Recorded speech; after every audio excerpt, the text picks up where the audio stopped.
Hello what's up guys, welcome back to my channel LLB वाला पे आप सभी को स्वागत है। आज जो हम लोग टॉपिक शुरू करने जाएंगे वो है जनरल डिफेंस के अंडर जो हमारा 8वां जनरल डिफेंस है।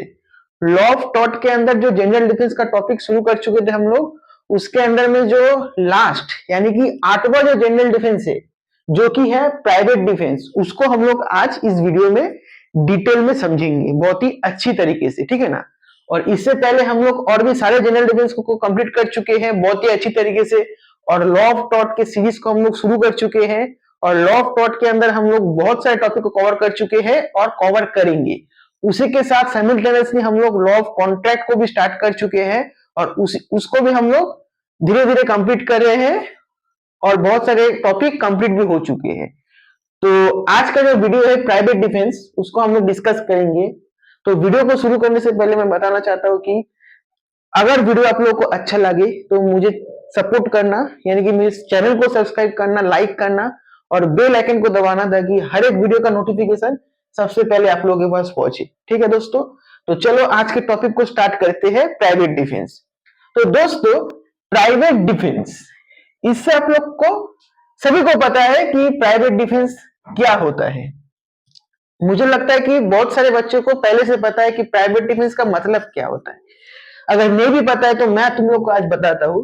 प्राइवेट डिफेंस मतलब खुद को, यानी कि सेल्फ डिफेंस जिसे कहते हैं, मतलब खुद को बचाने के लिए अगर तुम किसी को हार्म पहुंचाते हो, यानी कि डैमेज या लॉस पहुंचाते हो, तो उसको हम लोग क्या बोलते हैं, उसको हम लोग प्राइवेट डिफेंस के अंदर हमको डिफेंस मिलता है।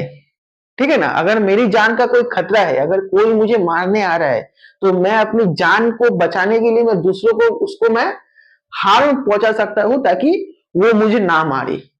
इसे कहते हैं प्राइवेट डिफेंस। अब सिर्फ क्या जान को बचाने के लिए या खुद को बॉडी को सेव करने के प्राइवेट डिफेंस मिलता है? नहीं दोस्तों, प्राइवेट डिफेंस का मतलब होता है खुद की बॉडी और प्रॉपर्टी को आप अगर सेव करने के लिए अगर आप किसी को हार्म पहुंचाते हो तो आपको प्राइवेट डिफेंस के अंडर में डिफेंस मिलेगा। और सिर्फ खुद की प्रॉपर्टी और खुद की बॉडी के लिए नहीं, आप दूसरों को बचाने के लिए अगर किसी को हार्म पहुंचाते हो फिर भी आपको प्राइवेट डिफेंस का डिफेंस मिलेगा। और सिर्फ दूसरों की बॉडी नहीं, दूसरों के प्रॉपर्टी को भी सेव करने के लिए अगर तुम दूसरे किसी को हार्म पहुंचाते हो तो फिर भी तुमको प्राइवेट डिफेंस का डिफेंस मिलेगा।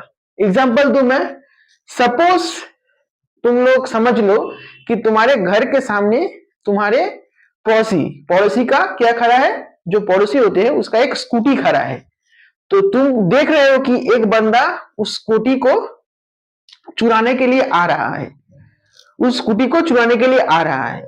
तुमने क्या किया, उस चोर के साथ स्कूटी को बचाने के लिए हाथापाई शुरू कर दिया। और जब तुमने देखा कि चोर तुमको मारने जा रहा है तो तुमने क्या किया, चोर को भी मार दिया ताकि चोर तुम्हें ना मार पाए। तो बाद में जाके चोर ने क्या किया, तुम पर केस डाल दिया। तो तुम उस केस में क्या कर सकते हो, प्राइवेट डिफेंस का डिफेंस ले सकते हो, क्योंकि तुम उसके प्रॉपर्टी को सेव करने के लिए, चोरी से बचाने के लिए, तुम उस चोर को रोकने के लिए तुमने जब चोर को रोकने गए तो चोर ने तुम पर हमला किया, इसलिए तुमने चोर पर हमला किया और चोर को हार्म पहुंचा। तो इसके अंदर में तुमको प्राइवेट डिफेंस का डिफेंस मिलेगा।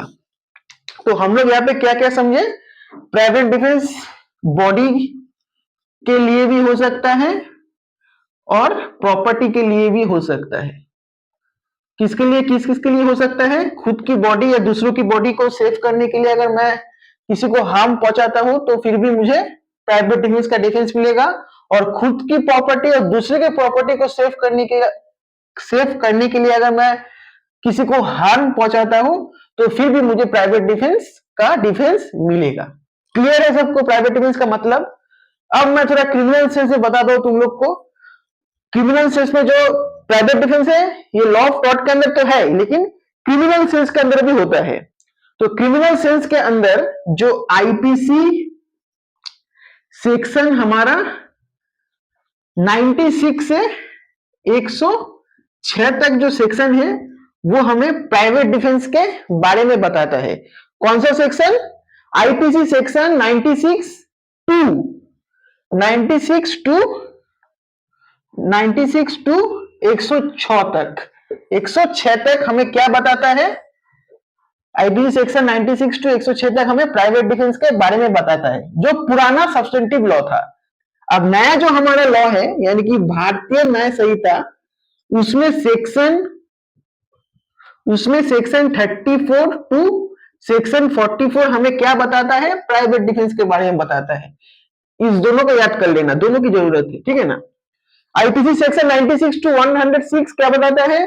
प्राइवेट डिफेंस के बारे में बताता है, जो पुराना लॉ था 1 जुलाई 2024 से पहले का जो हमारा सब्सटेंटिव लॉ था, और 1 जुलाई 2024 के बाद से जो लॉ हमारा क्रिमिनल जो लॉ है वो जो लागू हो चुका है, यानी कि भारतीय न्याय संहिता जो है उसके अंडर में सेक्शन 34 टू 44 क्या बताता है? हमें प्राइवेट डिफेंस के बारे में बताता है, ठीक है ना। यही था हमारा प्राइवेट डिफेंस का मीनिंग, ठीक है। तो दोस्तों हम लोग मीनिंग को समझ लिए बहुत ही अच्छी तरीके से। अब हम लोग कुछ प्राइवेट डिफेंस का इसेंशियल को समझते हैं। कहां पे हम लोग को प्राइवेट डिफेंस मिल सकता है, क्या क्या इसेंशियल, क्या जरूरत है प्राइवेट डिफेंस लेने के लिए। तो सबसे पहला जो इसेंशियल है वो है right of private defence of body and property. मतलब आप प्राइवेट डिफेंस खुद की बॉडी को सेव करने के लिए और दूसरों के बॉडी को भी सेव करने के लिए, और खुद के प्रॉपर्टी को सेव करने के लिए, और दूसरे की प्रॉपर्टी को सेव अगर करते हो, अगर उस टाइम अगर आप किसी को हार्म पहुंचाते हो, तो आपको प्राइवेट डिफेंस का डिफेंस मिलता है लॉ ऑफ टॉर्ट के अंदर। क्लियर? सपोज आप समझ लो, मैं एग्जांपल देता हूं। सपोज आपको कोई थ्रेट दिया कि चलो मैं तुम्हें मारूंगा, मैं तुम्हें रात को मारने आऊंगा, ठीक है ना। तो तुमने क्या किया? तुमने और 4-5 दोस्त को बुलाया कि मेरे मारने आएगा, मैं भी उसको मारूंगा। तो इस जगह पे आपको डिफेंस नहीं मिलेगा, क्योंकि आप वहां पे रिवेंज ले रहे हो। वहां पे आपको, अगर आप मार के फिर बता रहे हो कि सर उसने मुझे मारने आएगा इसलिए कॉल किया, पहले से थ्रेट करके रखा था, इसलिए मैंने भी 5 बंदा बुला के प्राइवेट डिफेंस का डिफेंस दिखा के तुमने उसको मार दिया, मैंने खुद को बचाने के लिए मारा। तो ऐसे ऐसे में थोड़ी ना प्राइवेट डिफेंस मिलेगा, नहीं मिलेगा। तो आपका बॉडी को और प्रॉपर्टी को सेव करने का अधिकार देता है, ठीक है ना, लेकिन उसका गलत व्यवहार मत करो, ठीक है ना। रिवेंज मत उठाओ किसी से, ठीक है ना। तो ये था तुम्हारा right of private defence of body and property, ठीक है ना। यहाँ पे ब्रैकेट में लिख लेना जो मैंने बताया, थ्रेटिंग मीनिंग वाला जो चीज है, वो थ्रेट हमेशा कैसा थ्रेट होना चाहिए? इमिनेंट। वो थ्रेट हमेशा इमिनेंट थ्रेट होना चाहिए, ठीक है ना। यानी कि पहले से जो थ्रेट, मतलब पहले से, मतलब हमला करने से पहले जो थ्रेट दिया जाता है उसको हम लोग इमिनेंट थ्रेट बोलते हैं, ठीक है ना। इसको ब्रैकेट में लिख लेना। दोस्तों मैं एक बात बताना चाहता हूं कि मेरा बोर्ड बहुत छोटा है, ठीक है ना, इसलिए थोड़ा फ्रेश मैं नहीं लिख पा रहा हूं, इसलिए तुम लोग थोड़ा मेरे साथ कॉम्प्रोमाइज कर लेना दोस्तों, ठीक है ना। तो हम लोग अब सेकंड पॉइंट पे चलते हैं। जो सेकंड इसेंशियल है वो है use of reasonable force only. मतलब आप जो खुद की प्रॉपर्टी या खुद की बॉडी को सेव करने के लिए दूसरों को जो हार्म पहुंचा रहे हो, वो हार्म जो पहुंचाने का जो तुम्हारा तरीका है वो रीजनेबल तरीका होना चाहिए। ऐसा नहीं है कि तुम खुद को बचाने के लिए उसको गोली मार दो, ऐसा नहीं है। बोल के रखा है use of reasonable force only, essential में बता के रखा है कि आपका जो अटैक करने का जो फोर्स है वो हमेशा रीजनेबल होना चाहिए, ठीक है ना। फॉर एग्जाम्पल अगर आपको कोई थप्पड़ मारा, आपने उसको थप्पड़ मार दिया, रीजनेबल है। लेकिन अगर आपको कोई थप्पड़ मारा, आपने उसको गोली मार दिया, तो ये रीजनेबल फोर्स नहीं है। यहाँ पे आपको प्राइवेट डिफेंस का डिफेंस नहीं मिलेगा। गोली मार के तुम बता रहे हो कि मैं अपने खुद को बचाने के लिए उसको गोली मारा, मुझे प्राइवेट डिफेंस का डिफेंस दिया जाए, तो तुमको नहीं दिया जाएगा। इसलिए यूज ऑफ रीजनेबल फोर्स, ये बात याद रखना है। अब हम लोग चलते हैं जो थर्ड इसेंशियल है, no right of private defence, no right of private defence if you have time to take help of police. दोस्तों अगर हैंडराइटिंग समझ में नहीं आ रहा है, इसीलिए मैं तुम लोग को डिक्टेट कर रहा हूं ताकि तुम लोग मेरे साथ लिख पाओ।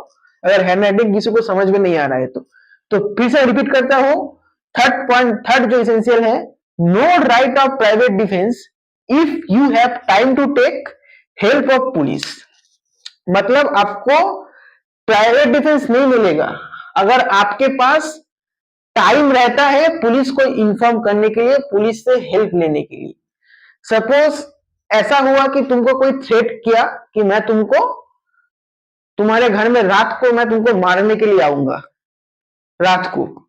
तो तुमको जब थ्रेट किया और रात तक तुम्हारे पास इस दोनों के बीच में बहुत सारे टाइम थे, जिस टाइम के अंदर तुम पुलिस को इन्फॉर्म कर सकते थे कि सर मुझे ऐसा थ्रेट मिला है कि मुझे वो रात को मारने आएगा, लेकिन तुमने वो नहीं किया।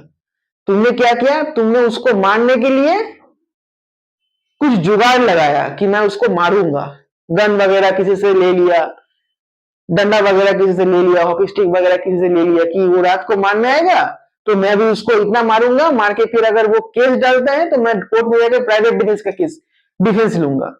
तो इस केस में तुमको नहीं मिलेगा क्योंकि तुम्हारे पास इनफ टाइम था पुलिस को इन्फॉर्म करने का, तुमने पुलिस को इन्फॉर्म नहीं किया। तो इसीलिए इस जो थर्ड पॉइंट है उसका इसलिए मतलब बता के रखा है कि no right of private defence if you have time to take help of police. मतलब आपके पास अगर समय रहता है पुलिस को इन्फॉर्म करने का तो आप पुलिस को इन्फॉर्म करें।